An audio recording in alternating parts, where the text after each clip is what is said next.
संपूर्ण महाराष्ट्राला प्रतीक्षा असणारी अशी बारामतीची लढत अखेर फायनल झालेली आहे, फिक्स झालेली आहे। आणि आज दुपारी जयंत पाटील यांनी पत्रकार परिषद घेतली आणि सुप्रिया सुळे यांना उमेदवारी जाहीर केली आहे। त्यानंतर आता काही तासांमध्ये सुनील तटकरे यांनी पत्रकार परिषद घेतली आणि सुनेत्रा पवार यांना उमेदवारी जाहीर केली आहे। त्यामुळे बारामतीमध्ये आता सुप्रिया सुळे विरुद्ध सुनेत्रा पवार हा सामना अधिकृतपणे फिक्स झालेला आहे। राष्ट्रवादीच्या फुटीनंतर पवार कुटुंबामध्ये ही पहिलीच आर-पारची लढाई असणार आहे आणि त्यामुळे या सर्वात मोठ्या लढतीकडे देशाचंही लक्ष असेल।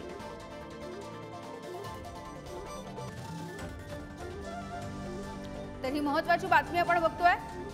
राष्ट्रवादी काँग्रेस फुटल्यानंतरची एक महत्त्वाची लढत होणार आहे बारामतीमध्ये। बारामती लोकसभा मतदारसंघ सुद्धा राष्ट्रवादी काँग्रेस पक्षाकडे आहे।